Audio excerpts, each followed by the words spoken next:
Mesdames, Messieurs, bonjour et bienvenue dans ce numéro spécial de l'émission Leadbox, organisé dans le cadre de la deuxième phase du projet Jeunes et adolescents en santé. Le thème de ce numéro porte sur les violences sexistes et sexuelles en milieu scolaire. À travers cette émission, nous allons donner la parole aux jeunes leaders pour le plaidoyer et évoquer les résultats de l'enquête menée durant 3 semaines dans cet établissement de Maradi et Niamey.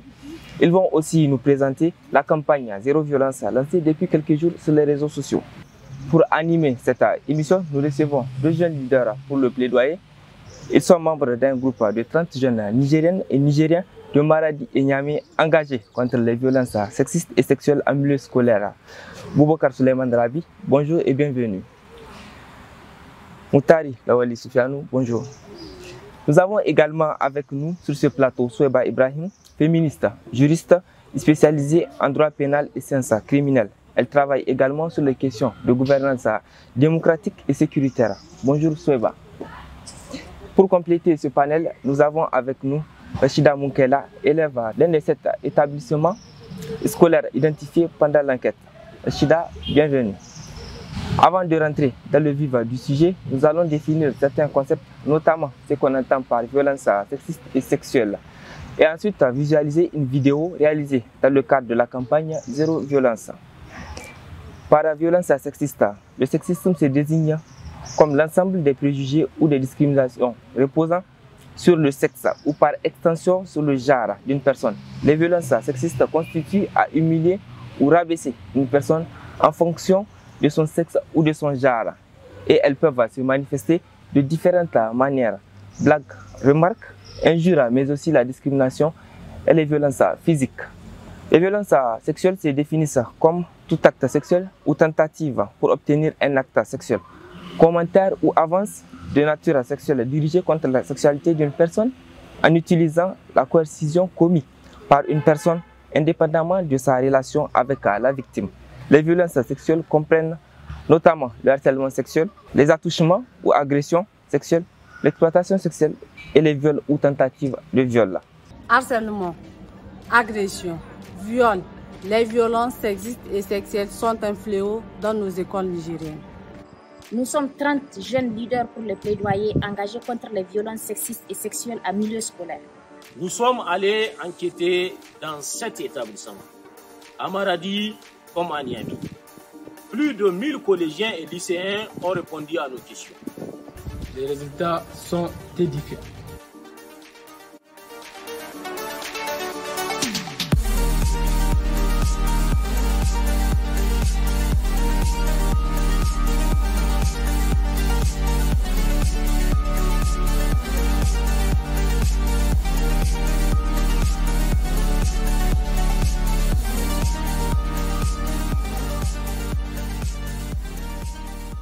Jeunes, parents, élèves et professionnels de l'éducation, aujourd'hui nous avons besoin de vous pour mettre fin à ces violences.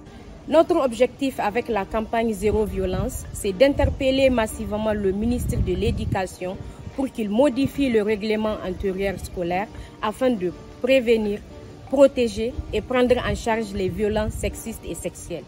Vous aussi, vous voulez que ça change? On a un challenge pour vous. Prenez une photo de vous avec ce message, partagez-le sur les réseaux sociaux en identifiant le ministre de l'Éducation ainsi que 3 autres amis à vous et à leur tour de faire le challenge. Pour sensibiliser les jeunes et les moins jeunes et lutter contre la banalisation des violences. Pour que les victimes puissent parler sans crainte de jugement. Pour dire une fois pour toutes que les coupables, c'est eux qui harcèlent, agressent ou violent, mais jamais la victime. Pour mettre fin à l'impunité et sanctionner les auteurs qui soient élèves ou professeurs. Pour que les filles, comme les garçons, se sentent en sécurité à l'école et puissent apprendre dans les meilleures conditions. Allez-vous relever ce challenge? Likez, commentez et partagez cette vidéo. Nous allons nous tourner vers notre premier invité. Rabi, est-ce que vous pouvez nous en dire plus sur votre enquête sur la campagne Zéro Violence? Merci beaucoup pour la parole donnée. Nous avons mené l'enquête dans les différents établissements, notamment à Niamey et à Maradi, pour pouvoir être en contact direct avec les scolaires. Et sérieusement, ce qu'on a eu à découvrir durant l'enquête, c'est un résultat très alarmant. Et je pouvais dire que c'est un phénomène que beaucoup ignorent, si on peut le dire. On ne sait pas dans quelles conditions vivaient les scolaires, alors que l'école est un endroit pour que les élèves puissent se sentir en sécurité. Mais très malheureusement, on avait constaté le contraire de cela. Alors, la campagne a été lancée sur une base d'enquête en milieu scolaire. Soufiane, est-ce que vous avez des exemples, des résultats concrets de cette enquête? Alors, bonjour. Oui, concernant les exemples de cette enquête, je dirais que vraiment nous avons recueilli des données qui sont vraiment d'abord très enrichissantes pour nous, parce que c'est dans cette base qu'on est parti dans ces écoles pour essayer d'avoir l'avis des élèves auxquels vraiment nous avons eu à avoir contact avec eux. Et maintenant, concernant les résultats, je dirais que une fille ou un élève sur 5 sont victimes de violences sexuelles ou sexistes en milieu scolaire. Et je dirais que ça, c'est seulement vraiment pour cette école de Niamey Maradi. Si on prend pour l'ensemble du territoire nigérien, quel serait vraiment le résultat? Et donc, moi, je me dis que c'est une question à laquelle vraiment nous tenons et que nous voulons apporter notre voix pour pouvoir apporter des changements. Merci, M. Moutari. Donnons directement la parole à une élève qui a vécu cette enquête, Rachida Moukela. Quelle a été votre expérience? Je vais donner l'exemple sur moi. Moi, j'ai été victime de violences scolaires auxquelles ce sont mes camarades de classe qui ont organisé cette violence-là. Ce sont auxquels je suis victime de harcèlement. Ce sont mes camarades qui me harcèlent. Ils me disent des mots blessants, ils se moquent de moi. Et là où je suis assise, des fois, ils venaient de me dire de se lever. Jusqu'à un jour, un de mes camarades a levé un couteau sur moi.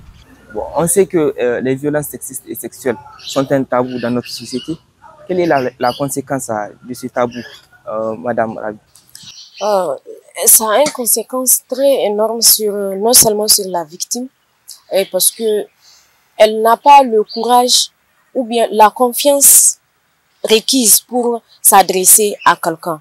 Même à la maison, c'est considéré comme tabou, du coup, elle n'aura pas le courage d'extérioriser ce qu'elle est en train de vivre à l'école. Elle est censée être en sécurité à l'école, mais très malheureusement, ça va même empêcher aux élèves de pouvoir suivre leurs études comme ça se doit.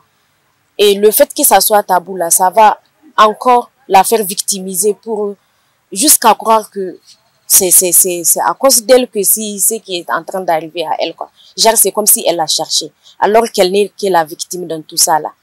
Donc, c'est tellement tabou que même à l'administration, il y a des élèves qui auront du mal à aller dénoncer certains faits. Parce qu'une fois là-bas, genre, on ne les prenait pas trop au sérieux en fait. C'est quand le malheur va venir, c'est en ce moment-là on va essayer de pouvoir prendre la situation en main alors que c'est déjà trop tard. Ok, donc vous venez de suivre avec nous les résultats préoccupants qui ont été présentés à l'issue de l'enquête menée par les jeunes leaders pour le plaidoyer. Ceci démontre l'importance et l'urgence d'agir en participant à la campagne Zéro Violence lancée par les jeunes leaders pour le plaidoyer afin de protéger et prendre en charge les victimes et les témoins. Madame Soueba, quelle est votre réaction à l'écoute des résultats de l'enquête des jeunes leaders pour le plaidoyer? Merci beaucoup. Alors, ma première réaction, c'est d'abord l'inquiétude. Parce que l'enquête qui a été menée ne concernait que 7 établissements à Niamey et à Maradi. Mais les résultats qu'on a eus déjà nous montrent que nous devrons prendre le problème au sérieux. Nous avons constaté, de par les résultats qui ont été obtenus, que les élèves subissent de la violence dans un milieu qui était censé être sain. Et nous avons aussi remarqué que les violences sont vécues, y compris par des élèves filles et par des élèves garçons. Et le plus inquiétant, c'est que certaines violences viennent du corps enseignant. Donc les gens qui étaient censés instruire, protéger les élèves, ce sont eux qui sont les bourreaux de ces élèves-là. Voilà donc ma première réaction. Ok. Que pensez-vous de la campagne Zéro Violence lancée par les jeunes leaders pour le plaidoyer? Alors moi, je dirais qu'il n'est jamais trop tard. Parce que il est passé beaucoup trop de temps on n'a jamais prêté attention au problème. Donc, il n'est jamais trop tard pour maintenant le faire. Et je pense que je souhaite que cela continue et que lumière soit faite sur toute l'étendue du territoire national.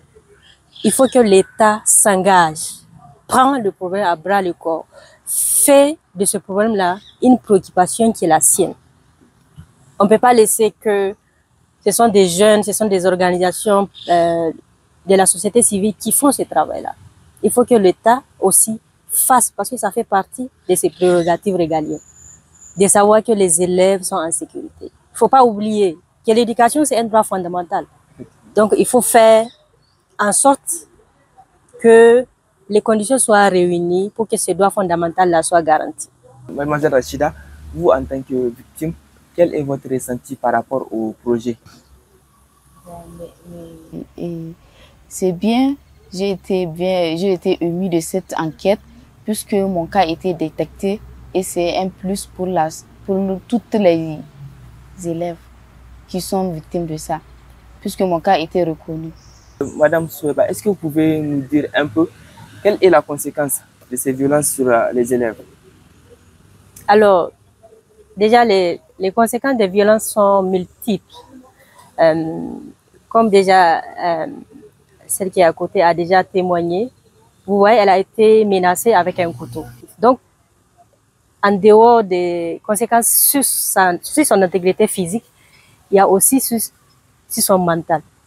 Et nous voyons déjà que des efforts sont faits pour scolariser les jeunes filles, pour maintenir les jeunes filles à l'école.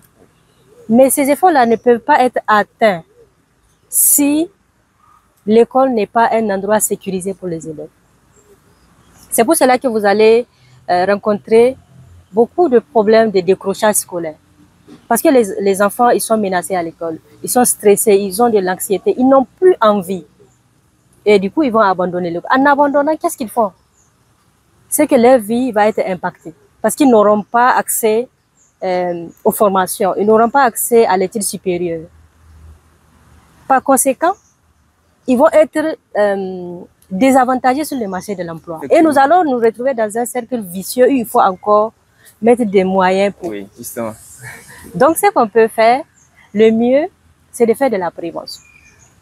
Le maximum de prévention pour minimiser les problèmes. Donc, vous l'avez dit, le mieux, c'est de faire la prévention. Alors, quel est votre appel à l'endroit des autorités et de l'État? Alors, moi, je pense que tout réside dans la formation, tout réside dans l'éducation, tout réside dans la sensibilisation. Il faut que le gouvernement se sente concerné par la situation. Il faut que le gouvernement prenne des dispositions claires et sans équivoque dans le règlement intérieur de tous les établissements, publics ou privés, de prévoir que les violences sexistes et sexuelles en milieu scolaire, de la part des élèves sur d'autres élèves ou de la part du corps enseignant sur des élèves soient complètement punies, sans équivoque.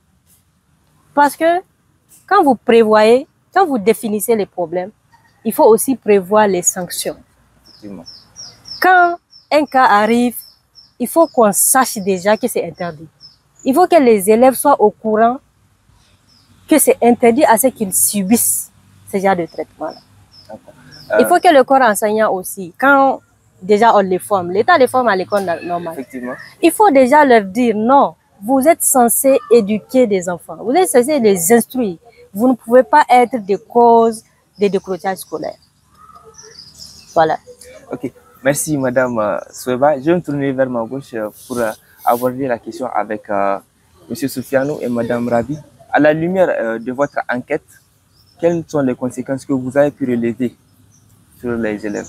D'accord, merci beaucoup. Donc, avant de revenir sur votre question, je vais un peu parler d'abord sur l'enquête et vous dire comment ça s'était vraiment passé.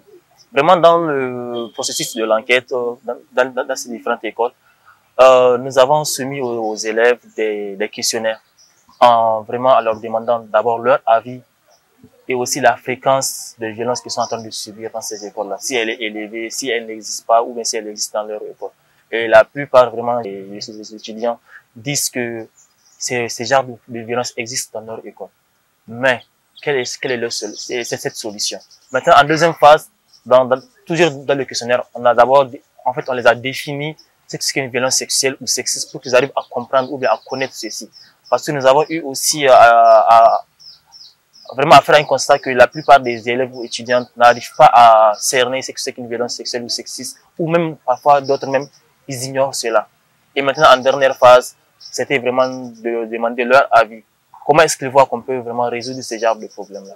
Donc maintenant, pour venir à votre question sur ces conséquences, nous avons eu à faire des groupes mixtes et aussi des groupes de féminins et façon masculin pour leur demander quels sont les genres de conséquences qu'ils sont en train de subir. Et j'ai été choqué de savoir qu'une fille m'a dit, à cause de ce genre de violence, elle a même changé d'école, pensant qu'une fois dans une autre école, elle sera vraiment bien protégée. Et là-bas aussi, c'est le même cas. Vraiment, d'autres sont dans l'abandon de l'école, d'autres ont peur de le dire, d'autres même arrivent à avoir malheureusement des grossessements désirés par leur père, par leur enseignant ou bien par leur supérieur. Et je dis que vraiment c'est alarmant. Donc pour ne pas trop parler, je vais laisser mon binôme vous en dire plus sur ça. Merci beaucoup. Durant l'enquête, moi j'ai eu la chance d'interroger le corps enseignant. Donc du coup, j'ai été choquée parce qu'il y avait d'autres enseignants qui ont refusé de collaborer catégoriquement. Pour eux, on est en dépravation de mœurs. Alors que c'est des violences qui existent, que les élèves subissent chaque jour que Dieu fait à l'école. Donc du coup, j'ai été choquée dans un premier temps parce que je me dis, c'est nos parents à nous. Ils sont censés nous protéger et nous écouter davantage. Parce que si on ne peut pas venir vers eux pour dénoncer un fait, vers qui on va tourner à la fin. Donc nous, on souhaite à ce que dans notre plaidoyer, que les règlements intérieurs des établissements puissent être changés. Il faut qu'on introduise les sanctions et les différents cas de violences sexistes et sexuelles dans les différents règlements intérieurs de chaque établissement. C'est un appel de cri de cœur. Il faut sensibiliser, protéger et prendre en charge. Parce que là, ça va très mal. Mademoiselle Rachida, qu'est-ce que vous aurez voulu que l'État fasse pour prévenir ce genre de cas? Et j'aimerais que l'État mène des assistances sociales dans chaque établissement, précisément dans le bureau du proviseur, puisque c'est là-bas où on amène, si les élèves sont mal à l'aise à l'école, c'est là-bas ils partent exposer leurs problèmes. Comme c'est pas tout le monde qui est à l'aise de parler avec le proviseur, s'il y a une assistance sociale, la personne va directement vers l'assistance sociale pour exposer les problèmes et avoir une solution pour la victime. Justement. Ok. Monsieur Moutari Soufianou, est-ce que vous avez un dernier mot pour notre public? Tout ce que je peux dire vraiment à notre très cher public est que vraiment c'est de prendre en main les choses. Parce que vraiment ce problème est en train de s'agrandir de jour en jour. Et aujourd'hui nous avons vraiment une idée que la plupart des élèves ou étudiants qui sont dans les différentes écoles ou lycées ou collèges sont en train de subir des violences, tout d'abord par leur père et aussi par leurs supérieurs. Donc vraiment, c'est d'attirer leur attention, qu'ils connaissent leurs droits et qu'ils n'arrivent pas à avoir peur de dénoncer ceci. Parce que quand ils ne dénoncent pas, le problème va surgir de jour en jour. Et vraiment, ils doivent prendre les choses en main. N'ayez pas peur, décidez-vous et par la grâce de Dieu, tout va se régler. Merci, Monsieur Soufiane. Donc, pour soutenir la campagne des jeunes leaders pour le plaidoyer afin de briser le tabou autour de la question des violences sexistes et sexuelles en milieu scolaire et d'interpeller les autorités à agir, vous pouvez utiliser les hashtags Zéro Violence et résolver les problèmes. C'est la fin de cette émission. Merci à toutes et à tous d'avoir répondu à notre invitation. Merci à tous ceux qui nous suivent sur nos pages. À bientôt.